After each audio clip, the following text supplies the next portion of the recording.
Dr. Anjaya, Professor of History, Usmania University, from Hyderabad IGNOU Regional Center. From Hyderabad IGNOU Regional Center.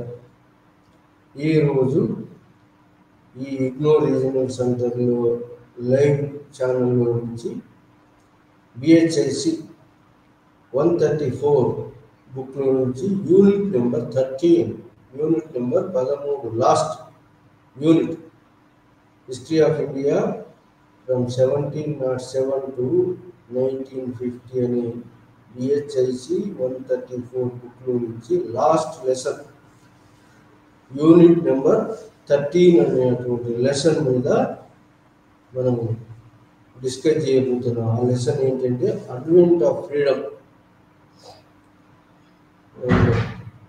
Constituent framing of constituent, formation of constituent assembly, formation of constituent assembly and framing of democratic republic. Constitution, Constituent Assembly, framing of Constitution as a democratic republican country. అది మన ఈ రోజు live ఛానల్లో discuss చేయబోయే unit. Advent of freedom, constituent assembly and formation of democratic republic country. అది మనం ఈ live ఛానల్లో ఈరోజు డిస్కస్ చేయబోతున్నాం. Advent of freedom. First advent of freedom. Advent of freedom ఎప్పుడు స్టార్ట్ అయిందంటే quit India movement. Quit India movement పెద్ద movement అయింది, లీడర్లెస్ మూవ్మెంట్. లీడర్లు అందరూ అరెస్ట్ అయింది. ఆ quit India movement do or die అనే స్లోగన్ తోటి పెద్ద వాయిలెంట్ మూవ్మెంట్ అయింది. లీడర్లెస్ మూవ్మెంట్ వాయిలెంట్ మూవ్మెంట్ అయింది. త్రూఅవుట్ ఇండియాలో పబ్లిక్ ప్రాపర్టీస్ అన్ని డ్యామేజ్ చేశారు. ఆ డ్యామేజ్ చేసేటువంటి లీడర్లెస్ మాస్ పబ్లిక్ను, మాస్ మూవ్మెంట్ను కంట్రోల్ చేయడానికి పోలీస్ ఫైరింగ్స్ జరిగినాయి త్రూఅవుట్ ఇండియాలో. ఆ police ఫైరింగ్స్లో more than 10,000 people killed.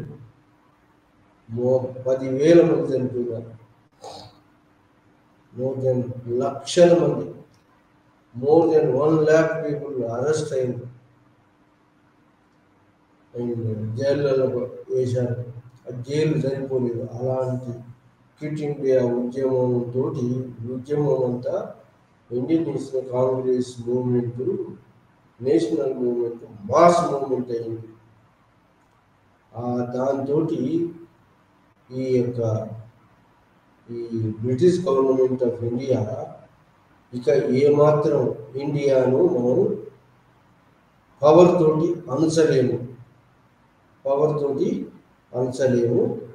కాబట్టి వాళ్ళకు మరి డెమోక్రటిక్ ఇన్స్టిట్యూషన్ అయినటువంటి ఒక స్వాతంత్రం ఇవ్వటం మంచిదని డిసైడ్ అయింది ఇది ఇంగ్లాండ్ గవర్నమెంట్.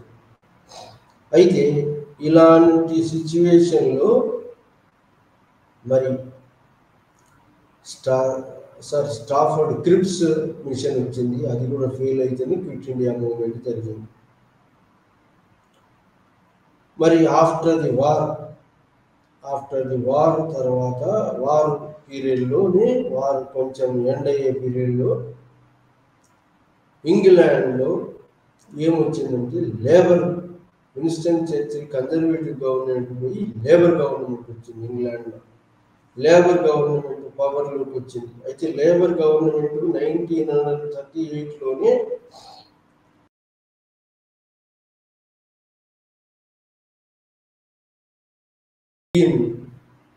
ఫ్రీడమ్ ఫైటర్స్కు, ఇండియన్ లీడర్స్కు తాము అధికారంలోకి వస్తే భారతదేశానికి స్వాతంత్రం ఇస్తాము అని చెప్పి ఆల్రెడీ ప్రామిస్ చేసింది 1938లో. ఇక ఆ విధంగా 1945-46లో ఇంగ్లాండ్లో ఎలక్షన్ జరిగినాయి. ఎలక్షన్ జరగడంతో అక్కడ లేబర్ గవర్నమెంట్ వచ్చింది. సో దీనికన్నా ముందు కూడా కొన్ని ఎఫర్ట్స్ జరిగినాయి. లేబర్ గవర్నమెంట్ కన్నా ముందు కూడా కొన్ని ఎఫర్ట్స్ జరిగినాయి. ఏంటి? Viceroy Wavell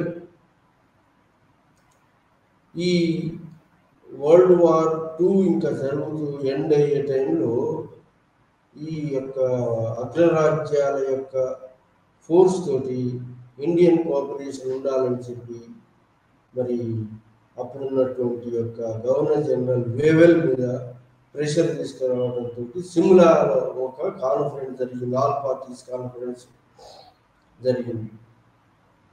all parties conference negotiated settlement జరగాలని సిమ్లా రిలీజ్ చేసి 24th జూన్ నుంచి 14th జూలై దాకా సిమ్లాలో Wavell governor general Wavell viceroy Wavell conference పెట్టాడు. ఆల్ పార్టీ మీటింగ్ పెట్టి ఒక తీర్మానాన్ని చేయాలని అనుకున్నాడు. ఏంటి? ఈ ఇండియాకు after the war dominion status ఇస్తాము, ఆఫ్టర్ ది వార్ అని కాన్ఫరెన్స్ పెట్టిండు. ఆ కాన్ఫరెన్స్లో చీఫ్ ఆఫ్ ది ఆర్మీ ఒకడున్నాడు. ఆ తర్వాత viceroy governor general presiding over the conference, Simla conference. దాంట్లో క్లియర్గా చర్చించారు. ఏం క్లియర్గా మరి ఆల్ పార్టీ ఇండియన్ రిప్రజెంటేటివ్ పిలిచారు. దాంట్లో ఇండియన్ రిప్రజెంటేటివ్స్లో ఎవరంటే మరి ఇండియన్ రిప్రజెంటేటివ్లో సగం మంది ఇండియన్ నేషనల్ కాంగ్రెస్ నుంచి, మరి సగం మంది ముస్లిం రిప్రజెంటేటివ్స్ నుంచి ఒక కాన్ఫరెన్స్, అంటే సగం ప్యారిటీ బేస్ మీద, ప్యారిటీ లాగా ఈక్వల్గా సగం మంది ముస్లిం రిప్రజెంటేటివ్, సగం మంది హిందూ రిప్రజెంటేటివ్స్ని కలిపి అందరినీ, ఒక సిక్ రిప్రజెంటేటివ్, ఒక సిక్ రిప్రజెంటేటివ్, ఆ తర్వాత depress class association SI representative కలిపి ఆల్ పార్టీ కాన్ఫరెన్స్కు అందరినీ రిప్రజెంటేటివ్స్ను 5 మందిని అక్కడి నుంచి 5 మంది రిప్రజెంటేటివ్, అక్కడి నుంచి ఏది కాంగ్రెస్ నుంచి 5 మంది రిప్రజెంటేటివ్, ముస్లిం లీగ్ నుంచి ఒక రిప్రజెంటేటివ్, సిక్ నుంచి ఒక రిప్రజెంటేటివ్, డిప్రెస్ క్లాస్ నుంచి, ఇలా ఈక్వల్ హిందూ ముస్లిం ఈక్వల్ ప్రపోర్షనేట్తో రిప్రజెంటేటివ్ ఇన్వైట్ చేసి సిమ్లాలో కాన్ఫరెన్స్ జరిగింది. ఆల్ పార్టీ యొక్క కాన్ఫరెన్స్ జరిగింది. దాంట్లో ఆల్ కాన్స్టిట్యూషన్ మేకింగ్ బాడీ రావాలి, జనరల్ ఎలక్షన్ వేసినది జనరల్ ఎలక్షన్ అని చెప్పి ఎలక్షన్ జరగాలి. కాన్స్టిట్యూంట్ అసెంబ్లీకి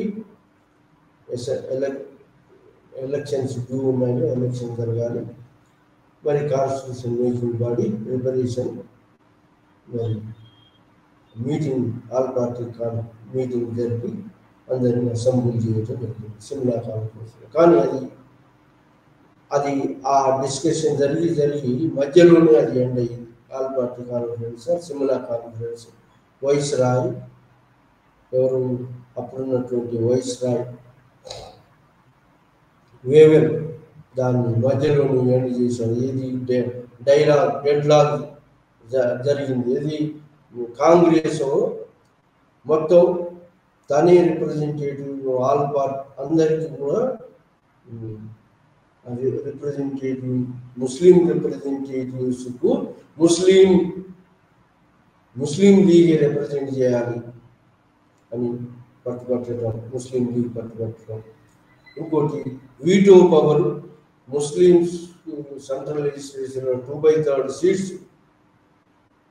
1/3 సీట్స్ ముస్లిమ్స్ రిజర్వేషన్ ఉండాలి సెంట్రల్ లెజిస్లేచర్స్లో అని డిమాండ్ చేయటం. దానికి వీటో ఇంట్రెస్ట్ ఉన్న దాన్ని చట్టం చేయాలంటే 2/3 మెజార్టీ ఉంటేనే సెంట్రల్ లెజిస్లేచర్లో చట్టం చేయవచ్చు, లేదంటే ఏమాత్రం తక్కువ చేయడానికి వీలు. సో ఆ విధంగా ముస్లిం లీగ్ డిమాండ్స్ తోటి డెడ్ లాక్ జరిగింది. ఏది సిమ్లా కాన్ఫరెన్స్. దాంతో మధ్యలోని సిమ్లా కాన్ఫరెన్స్ను అబ్రప్ట్లీ ఎండ్ చేసినాడు లార్డ్ వేవెల్ వైస్రాయ్. ఎండ్ చేసి ఎండ్ చేసిన తర్వాత ఆ లోపల 1945-46లో ఇంగ్లాండ్లో ఎలక్షన్ జరిగిన ఎలక్షన్స్లో మరి ఈ యొక్క Attlee government, Labour party government పవర్లోకి వచ్చింది. లేబర్ పార్టీ గవర్నమెంట్ ఎప్పుడైతే పవర్లోకి వచ్చిందో లేబర్ పార్టీ గవర్నమెంట్ అంతకుముందే ప్రామిస్ చేసింది, లేబర్ పార్టీ కనుక పవర్లోకి వస్తే ఇండియాకు స్వాతంత్రం ఇస్తాము అని ప్రామిస్ చేసింది. సో కాబట్టి లేబర్ పార్టీ ఎప్పుడైతే పవర్లోకి వచ్చిందో లేబర్ పార్టీ తన యొక్క 3 మినిస్టర్స్, క్యాబినెట్ మినిస్టర్స్ ఇండియాకు పంపింది. దాన్ని క్యాబినెట్ మిషన్ ప్లాన్ తోటి క్యాబినెట్ మిషన్ పంపింది. దాంట్లో 3 క్యాబినెట్ మిషన్ మెంబర్స్, ఒకరు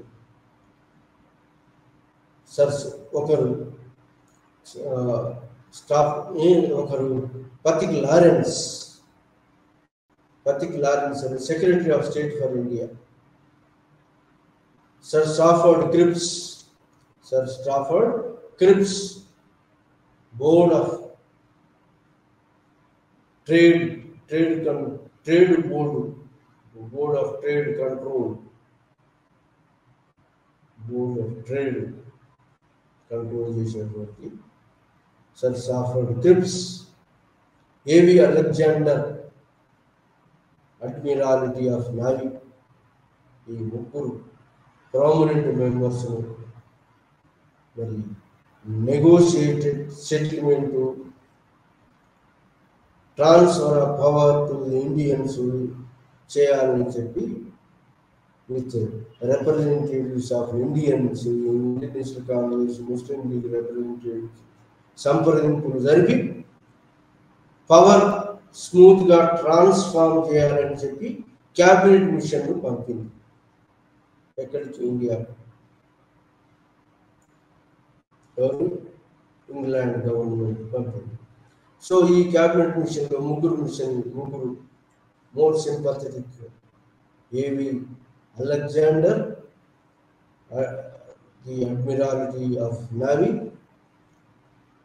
మరి ఈ యొక్క పతిక్ లారెన్స్ అనేవాడు secretary of state for India, and including viceroy ఉన్నటువంటి యొక్క వైస్రాయ్, ఇంగ్లీష్ తర్వాత వేవెల్ ఇచ్చాడు.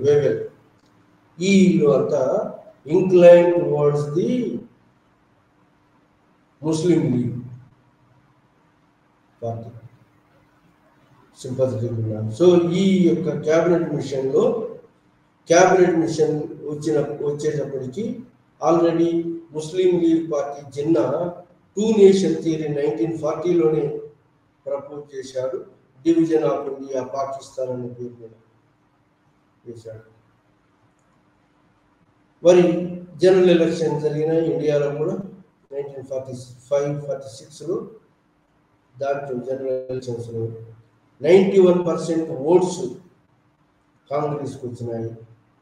102 central legislature, 102 central legislature parliament members ఉంటే 102లో ఎలక్షన్ వచ్చినటువంటి వాళ్ళు 102 ఉంటే 57 వాళ్ళు కాంగ్రెస్ మెంబర్స్ రిప్రజెంటేటివ్ కాంగ్రెస్ వాళ్ళు ఎన్నుకోబడ్డారు మెజార్టీతో. ఓన్లీ ముస్లిం లీగ్ వాళ్ళు 30 మెంబర్స్ మాత్రమే ఎన్నుకోబడ్డారు. ఇంకోటి, Muslim League separate Pakistan, Punjab, Afghanistan, Kashmir, Sindhu, East Bengal ఇవన్నీ ప్రపోజ్ చేసేటువంటి పార్టీషన్ ఆఫ్ ఇండియా 2 నేషన్ థియరీని ముందుకు నెట్టింది ముస్లిం లీగ్ పార్టీ.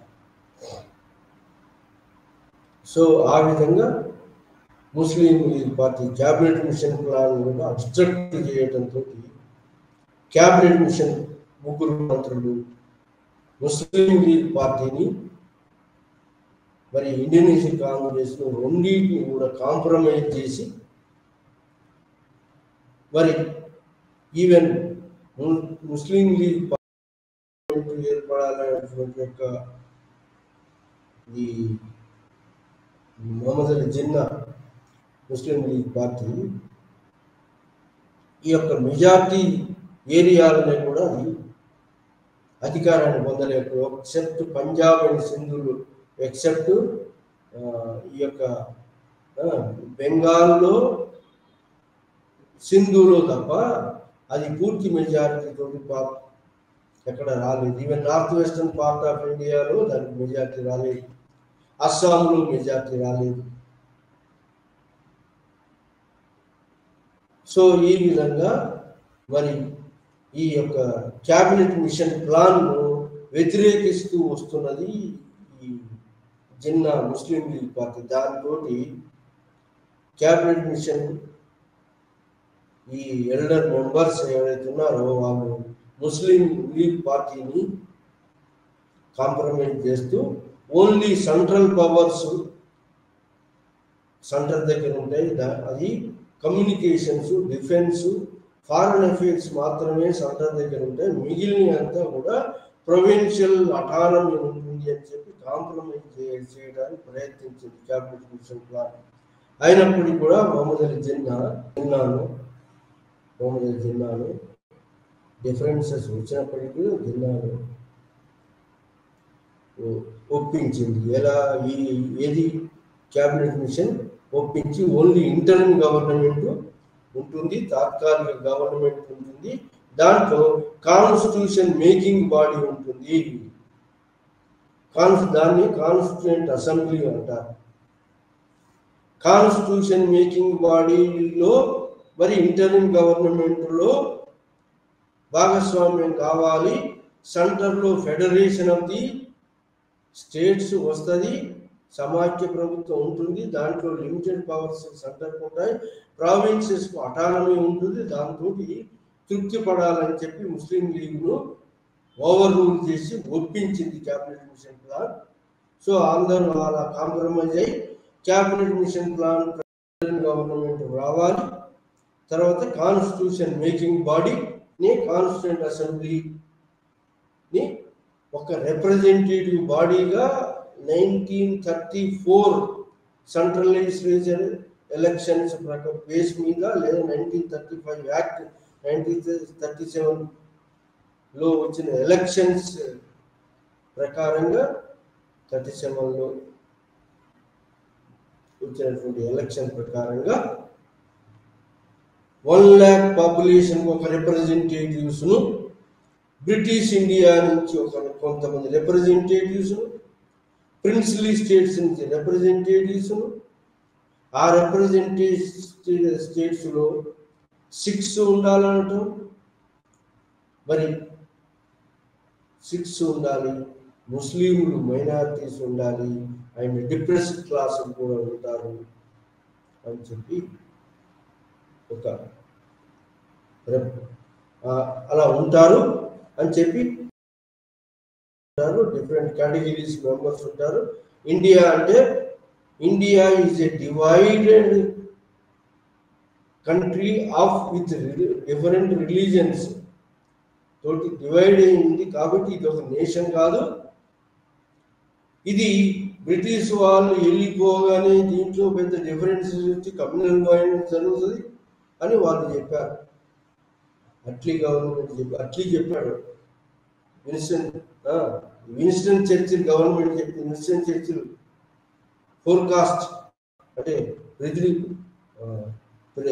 ఆ విధంగా ప్రిజరైజ్ చేసి విన్స్టన్ చర్చిల్ చెప్పాడు, బ్రిటిష్ వాళ్ళు ఎప్పుడైతే విత్డ్రాల్ అవుతారో అప్పుడు కమ్యూనల్ వైలెన్స్ వస్తుంది ఇండియాలో అని చెప్పాడు. అలా అనుకున్నట్టుగానే కమ్యూనల్ వైలెన్స్ జరిగింది.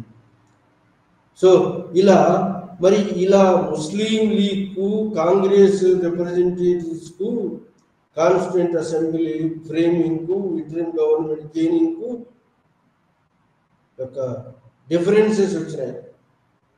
కానీ క్యాబినెట్ మిషన్ దాన్ని ఇద్దరిని కాంప్రమైజ్ చేసి కాన్స్టిట్యూయెంట్ అసెంబ్లీలో ఇద్దరు కూడా రిప్రజెంటేటివ్స్ ఉండాలి, ఇంటరిమ్ గవర్నమెంట్లో కూడా ముస్లిం లీగ్ చేరేటట్టుగా ఒప్పించింది అట్ లాస్ట్. అట్ లాస్ట్కి ఎంతో నేర్పరితోటి ముస్లిం లీగ్ను క్యాబినెట్ మిషన్ ఒప్పించగలిగింది. ఏది ఇంటరిమ్ గవర్నమెంట్లో జవహర్లాల్ నెహ్రూ ఆధిపత్యంలో ఇంటరిమ్ గవర్నమెంట్లో జైన్ కావడానికి ఒప్పించింది. ఆ విధంగా మరి జవహర్లాల్ నెహ్రూ అధ్యక్షన ఇంటరిమ్ గవర్నమెంట్ ఫార్మేషన్ జరిగింది. దాంట్లో ముస్లిం లీగ్ రిప్రజెంటేటివ్స్ కూడా జైన్ అయినారు.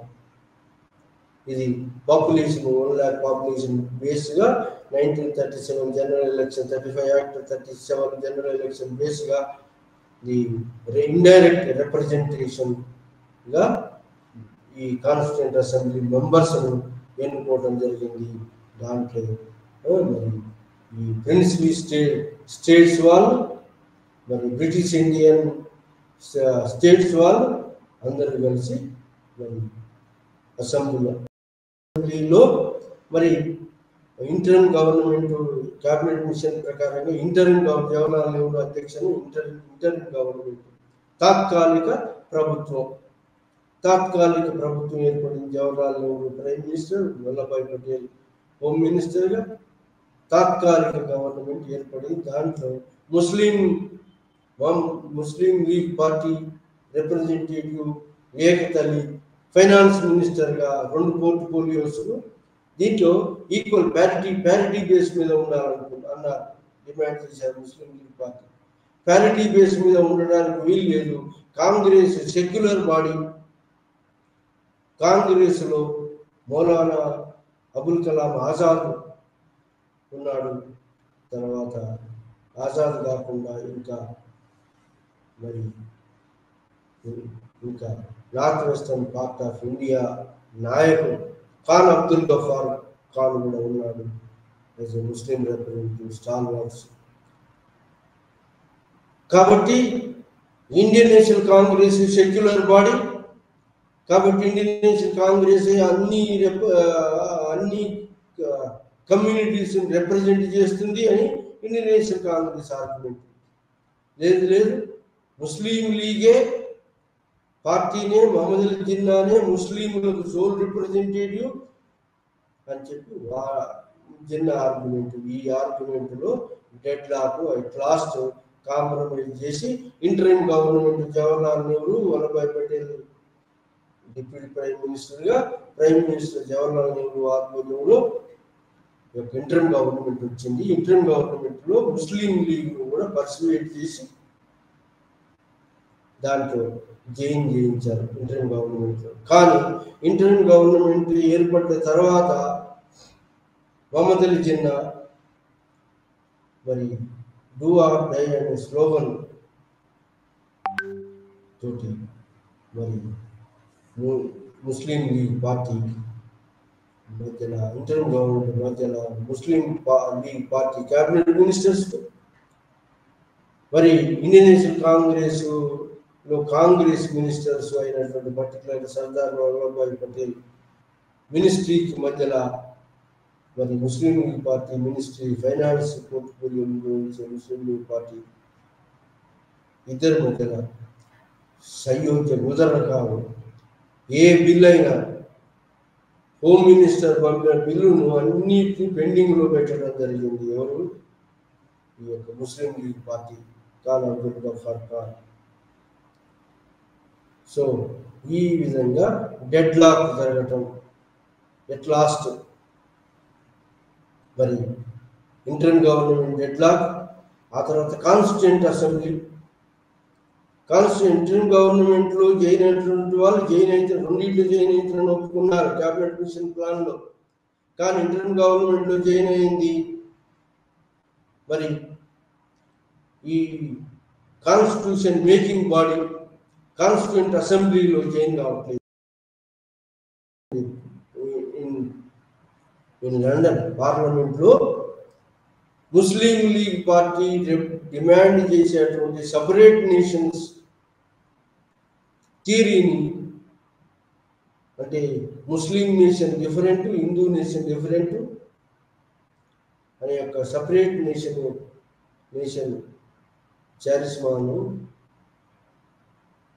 మరి పైకి తీసుకురావడం జరిగింది.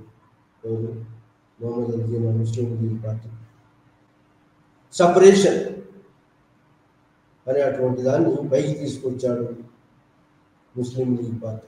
సో ఆ విధంగా మరి 2 నేషన్స్ థియరీ ప్రకారంగా Muslim representatives Indian government constitution making బాడీలో జైన్ గారు వాళ్ళకు separate constitution making body 2 bodies హిందువులు ఉన్న మెజారిటీ ఏరియాస్కు ప్రిపేర్ చేసే కాన్స్టిట్యూషన్ మేకింగ్ బాడీ సపరేటు, మరి ముస్లిం మెజారిటీ ఏరియాలో కాన్స్టిట్యూషన్ మేకింగ్ బాడీ సపరేట్గా ఉండాలని చెప్పి 6th December 1946లో ఇంగ్లాండ్ పార్లమెంట్లో ఒక రెజల్యూషన్ ముస్లిం లీగ్ పార్టీ యొక్క ప్రతిపాదనను అంగీకరిస్తూ ఒక తీర్మానం బ్రిటిష్ పార్లమెంట్లో లండన్లో ఒక తీర్మానం చేయడం జరిగింది. దాంతో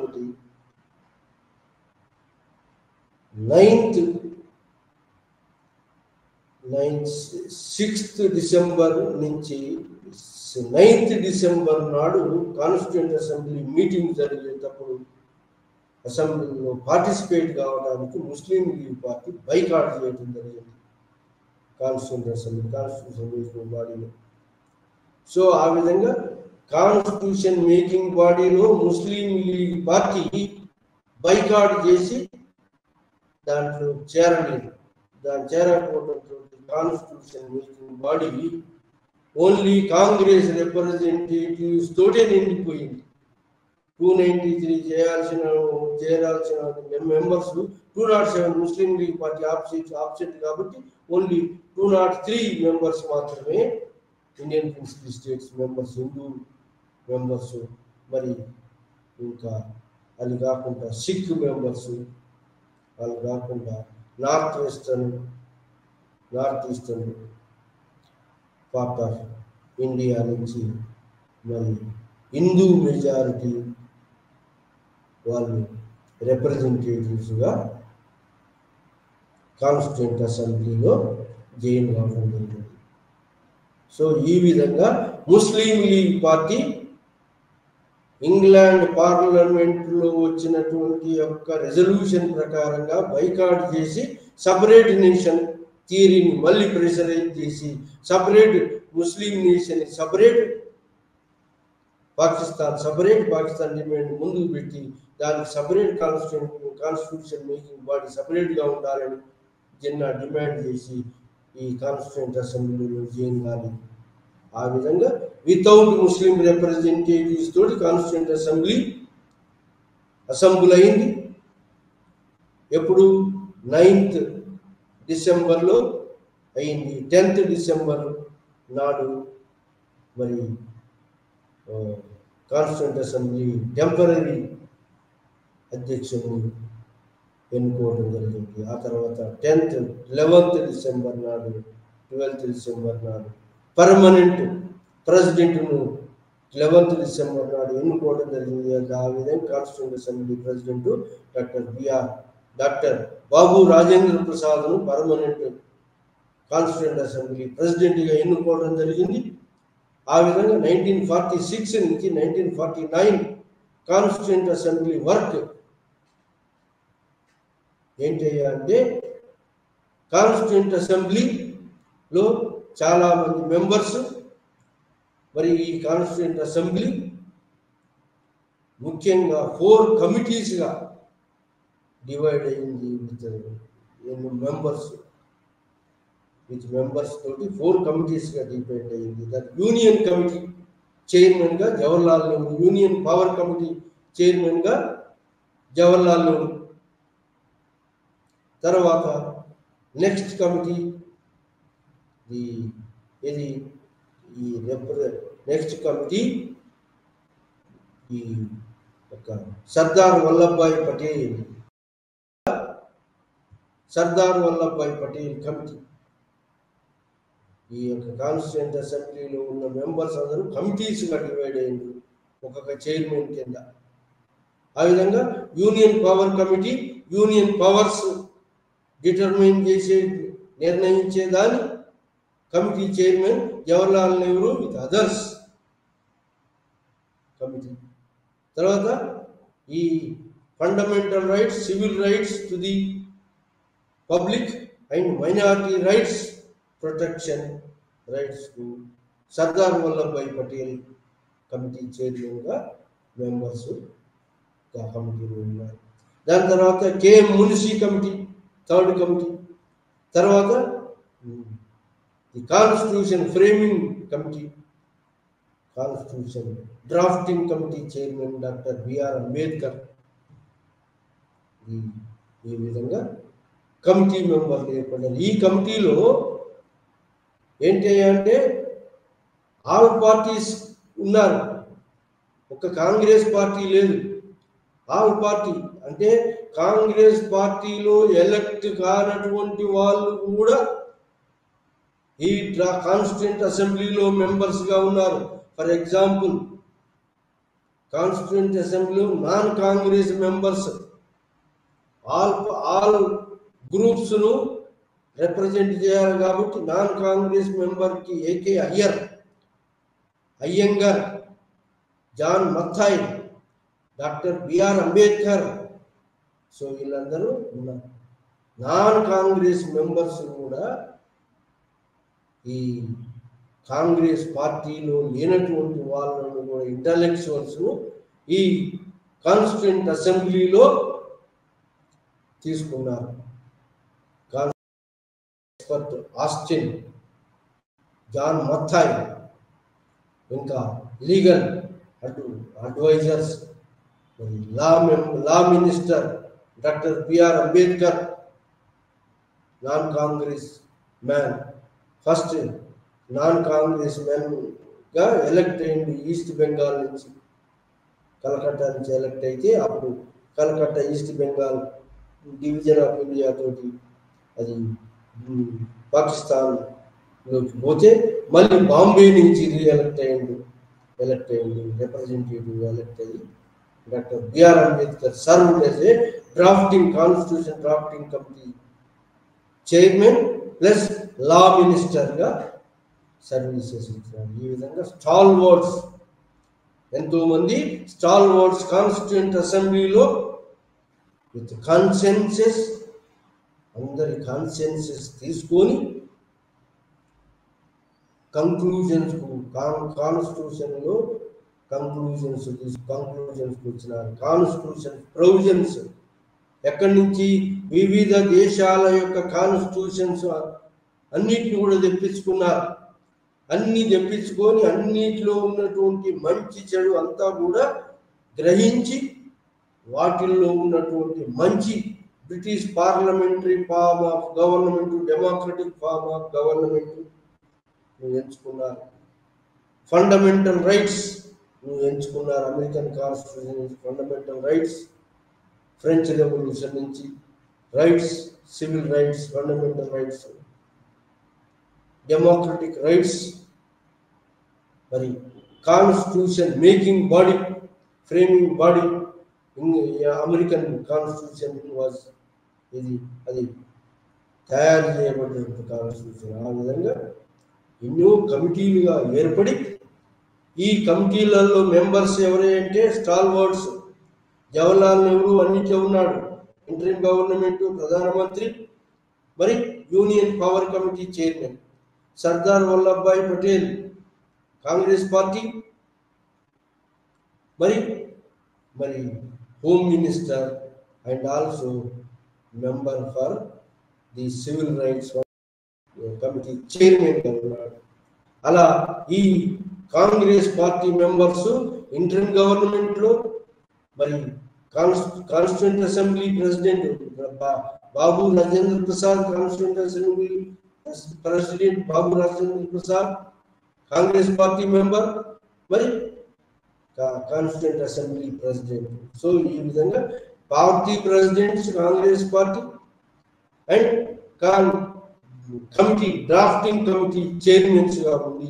ఈ రెండు రోల్స్ ఎక్కువగా ప్రభావితం చేసినటువంటి వాళ్ళు దీంట్లో ముఖ్యమైనటువంటి వాడు జవహర్లాల్ నెహ్రూ అండ్ సర్దార్ వల్లభాయ్ పటేల్. ఇంకా ఎక్కువగా ప్రభావితం చేసినటువంటి వాడు డాక్టర్ బాబు రాజేంద్ర ప్రసాద్. ఇంకా ఎక్కువగా మొత్తం ఇండియన్ కాన్స్టిట్యూషన్ మొత్తం బాగా లీగల్ ఎక్స్పర్ట్ గా బాగా తయారు చేయించి ఎన్నో రీడింగ్స్ చేయించినటువంటి వాడు drafting committee chairman doctor B R Ambedkar. November 1949లో ఈ కాన్స్టిట్యూషన్ ఫ్రేమింగ్ అంతా అయిపోయి 26 జనవరి 1950లో కాన్స్టిట్యూషన్ అడాప్ట్ చేసుకున్నారు. ఈ అడాప్షన్లో ఎలాంటి అంటే అడాప్షన్ ఒక్కొక్క దేశం నుంచి కొన్ని అడాప్షన్ చేసుకుని మంచి అన్ని గవర్నమెంట్లో వరల్డ్ కాన్స్టిట్యూషన్ అండ్ గవర్నమెంట్స్లలో ఉన్నటువంటి మంచినంతా అబ్జర్వ్ చేసుకొని అడాప్ట్ చేసుకున్నారు ఇండియన్ కాన్స్టిట్యూషన్.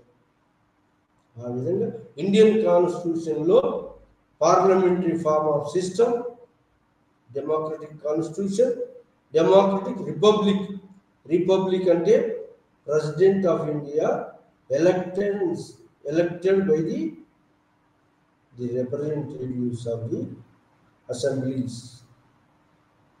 సో ఈ విధంగా మరి ఈ యొక్క president democracy means for the people, by the people, of the people democracy.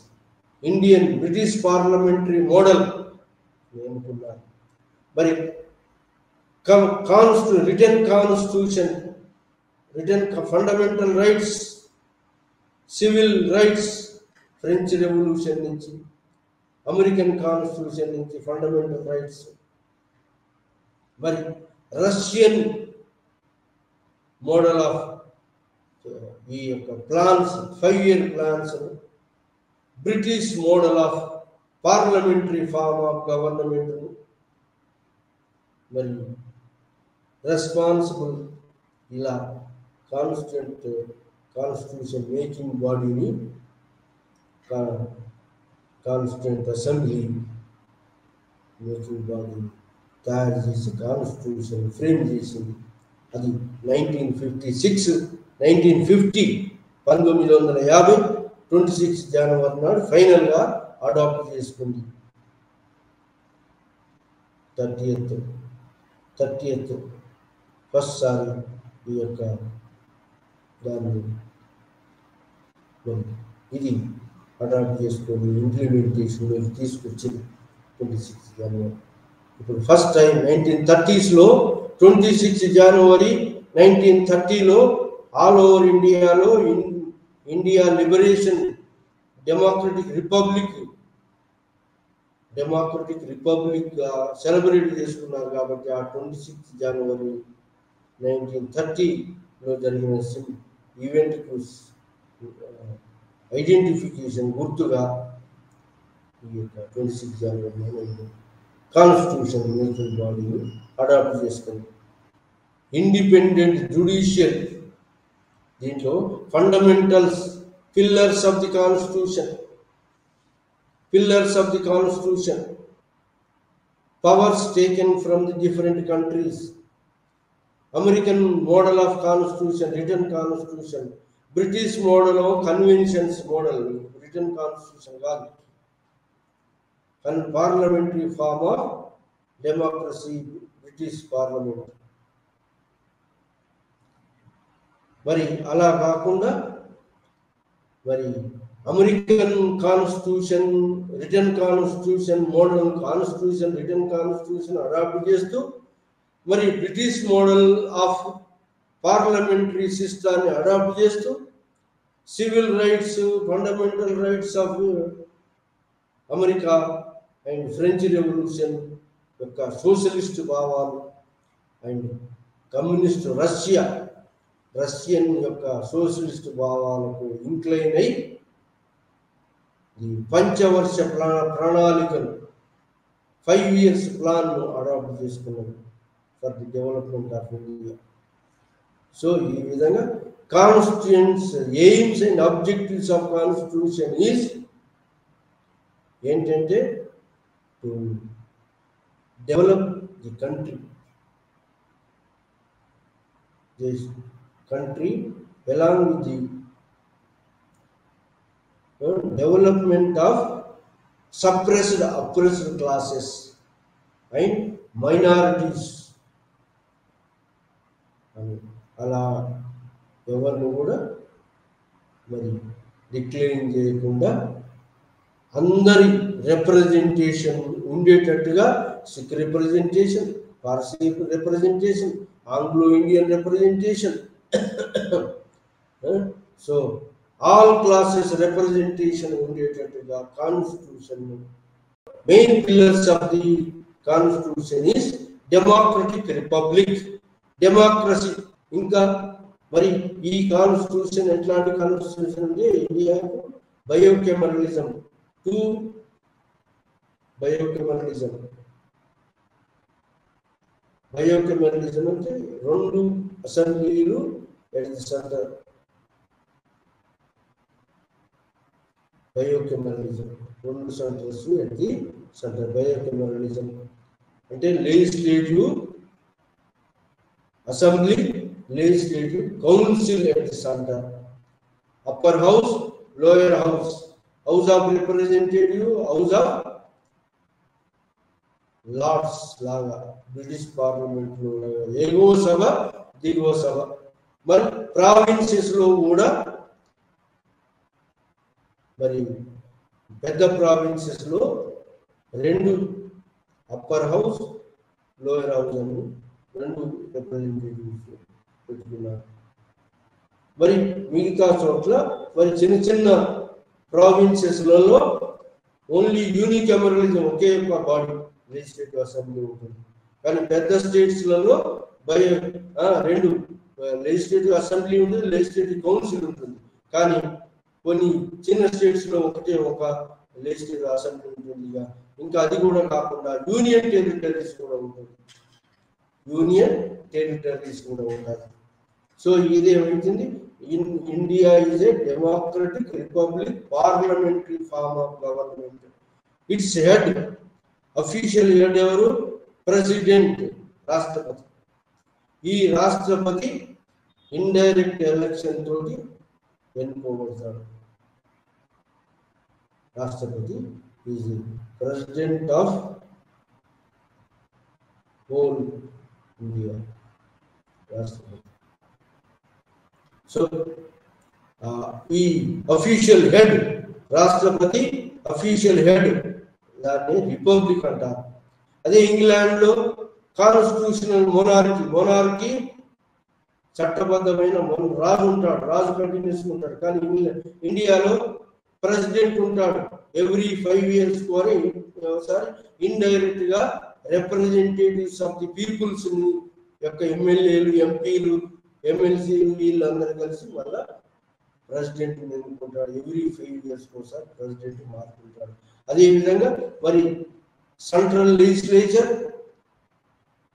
Lower house, upper house లో కూడా మరి ఈ విధంగా legislative council, legislative assembly, legislative councils states. So ఇలాంటి constitution framing body constitution came in force in the 1952 election, general election జరిగిన all over ఇండియాలో.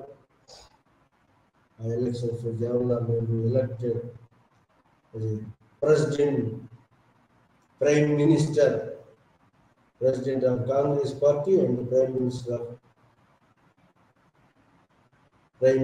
Of India, first prime minister of India, Sardar Vallabhbhai Patel.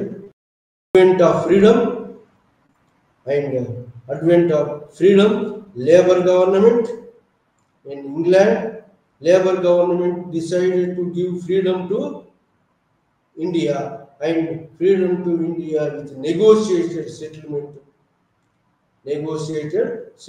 తోటి cabinet machine పంపించి, cabinet machine తోటి మరి ఒక federation centre, provincial autonomy అని చెప్పి ప్రపోజల్ చేసి దాని ఇంటర్న్ గవర్నమెంట్ను ఒకటి ఏర్పాటు చేయించి తర్వాత ఇంటర్మ్ గవర్నమెంట్ ఏర్పాటు చేసి జవహర్లాల్ ఈ దీంట్లో ఇంటర్మ్ గవర్నమెంట్లో 2 పార్టీలు జేయునైటెడ్ చేసింది, ముస్లిం లీగ్ను కాంగ్రెస్ జేయునైటెడ్ చేసింది. కానీ కాన్స్టిట్యూషన్ మేకింగ్ బాడీలో ముస్లిం లీగ్ కాకపోవడం, direct action day, communal violence, communal carnage జరగడం. సో ఈ విధంగా మరి ఈ యొక్క లా అండ్ ఆర్డర్ దెబ్బతినడం వచ్చినటువంటి యొక్క new governor general Lord Mountbatten, new governor general Lord Mountbatten. Partition of India, ఏ గత్యంతరం లేక కమ్యూనల్ వైలెన్స్, ఈస్ట్ బెంగాల్, మరి అస్సాం, బాంబే, యూపీ, బీహార్, ఇలా అన్ని చోట్ల కాన్స్టిట్యూయెంట్ అసెంబ్లీ మరి రిప్రజెంటేటివ్స్ మరి పెట్టి ఈ విధంగా కాన్స్టిట్యూషన్ మేకింగ్ బాడీని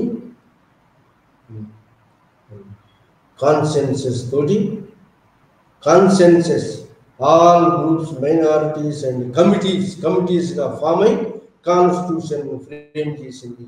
ఈ కాన్స్టిట్యూషన్లో మెయిన్ పిల్లర్స్ ఏంటి అంటే ఇండిపెండెంట్ జ్యుడిషియరీ, ఏ సంబంధం లేదు, independent judiciary. Constitution pillars of the constitution: independent judiciary, independent election commission, central government powers, that is called central list, and state government powers, that is called state government powers, state list, and concurrent list, అంటే ఈ రెండింటి మధ్యలో ఉండేటువంటి list కూడా powers list కూడా.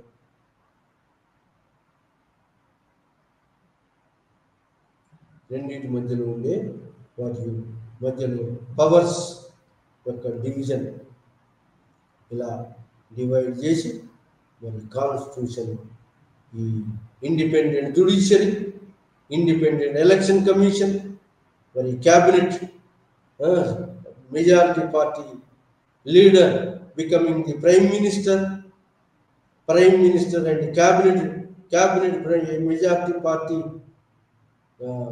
hold the government with majority party, form the cabinet means ministers, with ministers, and prime minister is responsible to the central legislature and even provincial legislatures, also upper house and lower house provincial legislatures, provincial autonomy, provincial list, provinces powers, provincial state powers, central powers, and concurrent list, middle మధ్య మార్గంగా ఉండేటువంటి powers లిస్టును తయారు చేసి, central powers ఎప్పుడైతే concurrent list మీద మధ్య లిస్టుల మీద powers, central powers ఉన్నప్పుడు స్టేట్ పవర్ పనిచేయదు.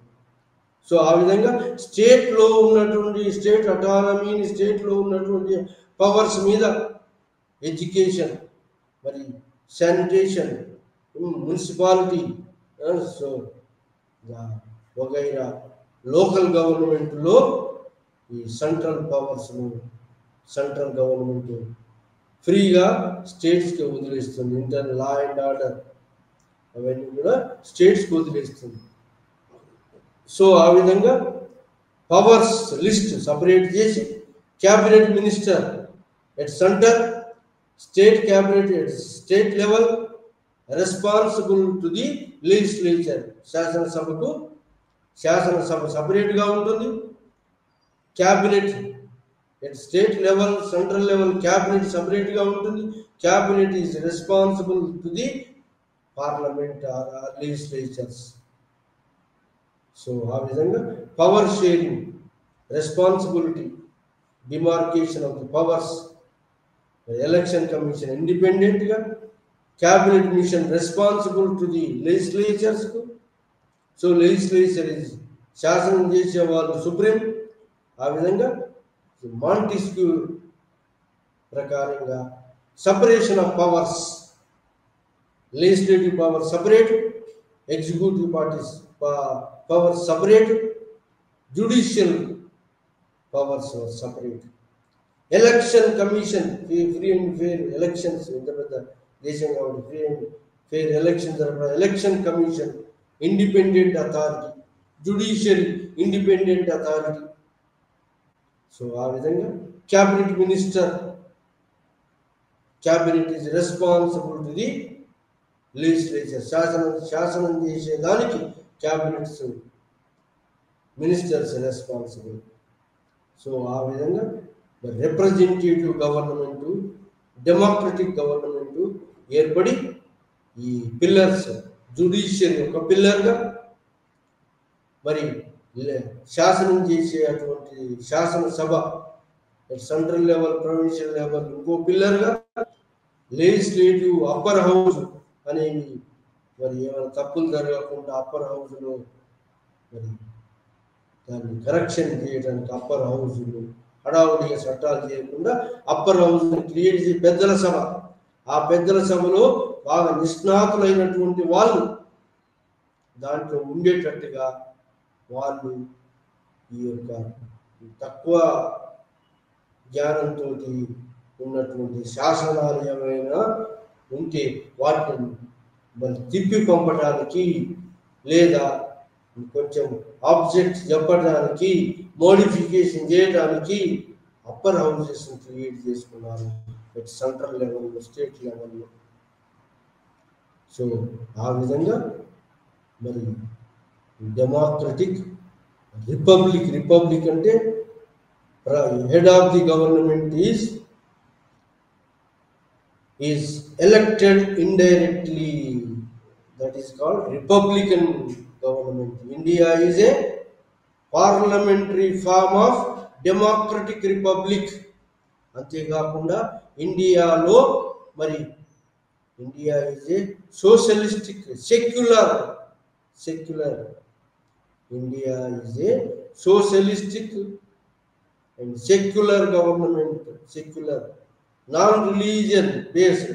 So thus fundamentally India is a, in its preamble, India is a democratic republic, secular, socialistic government. Socialism means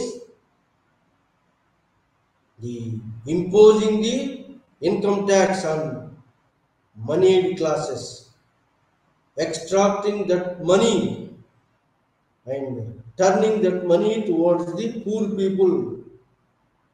That is poor subsidies, poor, and also reservations for poor people or suppressed people. Reservations are introduced in the constitution, and also suppressed oppressed classes safeguards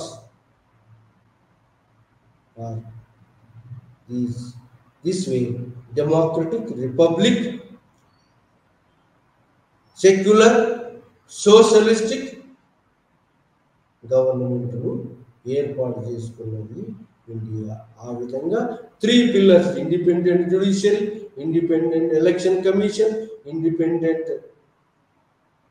legislative శాసనసభ, independent cabinet ministers with majority party prime minister.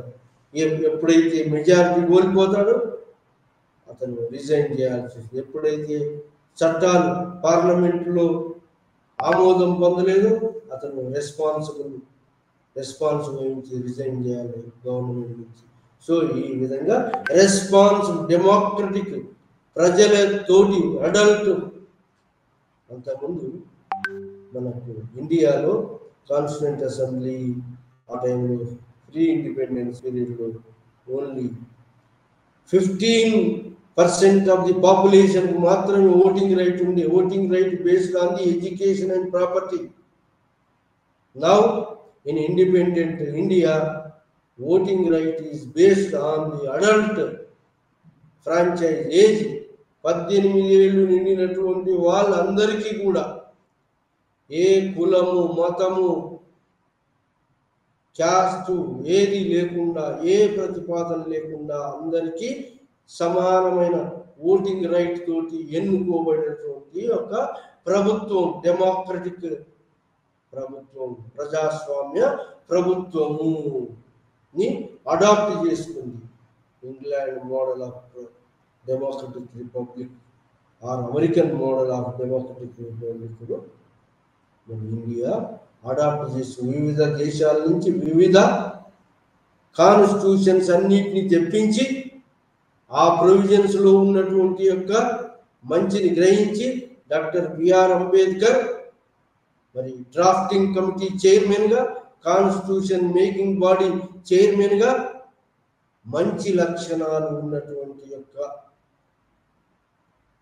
అన్నిట్లో అన్ని దేశాల నుంచి దేశంలో నుంచి కొన్ని తీసుకొని అన్ని సుగుణాలు ఉన్నటువంటి యొక్క కాన్స్టిట్యూషన్ను ఫ్రేమ్ చేసి మనకి ఇండియాకు అందించింది. ఆ విధంగా ఇండియాలో ఉన్నటువంటి యొక్క ఈక్వాలిటీ, జస్టిఫికేషన్, ఈక్వాలిటీ, సమన్యాయం, ఈక్వాలిటీ ఆఫ్ ఆల్, సమన్యాయం అండ్ యూనిటరీ పవర్స్ ఎక్కువగా ఇండియా ఇలా బాల్కనైజేషన్ డివైడ్ అయిందని చెప్పి యూనియన్ గవర్నమెంట్కి ఎక్కువ పవర్స్ ఇచ్చారు.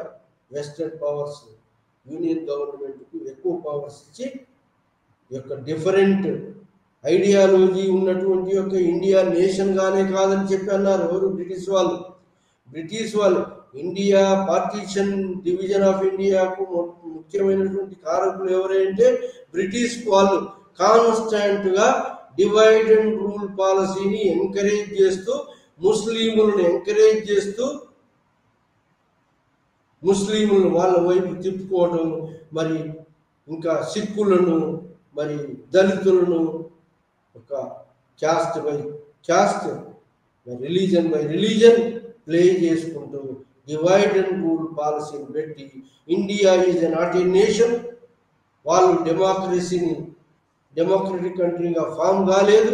ఎందుకంటే డిఫరెంట్ కమ్యూనిటీస్ ఉన్నాయి, వీళ్ళు డెమోక్రటిక్ కాన్స్టిట్యూషన్ తయారు చేసుకోలేరు, వీళ్ళు ఒక యూనిట్గా ఉండలేరు అనేటువంటి యొక్క India is not a nation అని డివైడ్ అండ్ రూల్ పాలసీ పెట్టి విభజిస్తూ పాలిస్తూ దాని యొక్క పరిపాలన కొనసాగిస్తూ వచ్చింది. అట్ లాస్ట్కు మరి first world war, second world war, 2 world wars జరగడంతో ఇంగ్లాండ్ వీక్ కావడంతో అమెరికా అండ్ రష్యా బలమైన దేశాలుగా ఎమర్జ్ కావడంతో మరి ఇండియాలో మహాత్మా గాంధీ మాస్ మూమెంట్ చేయడంతో ఈ యొక్క ఆర్మీ, నావల్ రైట్స్ ఆర్మీ, ఈ ఇండియాలో ఉన్నటువంటి బ్యూరోక్రసీ అందరూ కూడా బ్రిటిష్ వాళ్ళ యొక్క మాటలు వినేటట్టు లేకుండా అయింది. పరిపాలన బ్రిటిష్ వాళ్ళు కొనసాగించలేకపోయేటట్టయింది. ఏది? ఇండియన్ బ్యూరోక్రసీ తోటి. సో దాంతో మరి ఇంకోటి, ఇండియాను ఫోర్స్ తోటి మన చేతిలో ఉంచుకోలేము, ఇంకా ఎన్నాళ్ళు మనం మన చేతిలో ఉంచుకోలేమని డిసైడ్ వచ్చిన తర్వాత అట్లీ గవర్నమెంట్ మరి కాన్స్టిట్యూషన్ మేకింగ్ బాడీని తయారు చేసి ఇంటరిమ్ గవర్నమెంట్ ఏర్పాటు చేసి మౌంట్ బాటన్, ఆ తర్వాత డెడ్ లాక్ కావడంతో, కాన్స్టిట్యూషన్ డెడ్ లాక్ కావడంతో ఆ ఎక్స్పెరిమెంట్ జరిగిన తర్వాత మౌంట్ బాటన్ వచ్చి ఇలా మరి కమ్యూనల్ కార్నేజ్, వైలెన్స్ కంటిన్యూస్ జరగడం, ఇంటరిమ్ గవర్నమెంట్ దాన్ని పరిష్కరించలేకపోవడం, మిలిటరీని పరిష్కరించకపోవడం, దాంతో పార్టీషన్ ఆఫ్ ఇండియాను ఒప్పుకోవడం జరిగింది. ఆ విధంగా ఇండియాను మరి after partition of India emerged as a democratic republic, secular socialist కంట్రీగా ఎమర్జ్ అయింది. అది మనం ఈరోజు 13th unit, advent of freedom, constitution making body, constituent assembly and formation of democratic republican government. దాని గురించి మనం ఈరోజు లైవ్ ఛానల్లో మనం డిస్కస్ చేసినాము. అది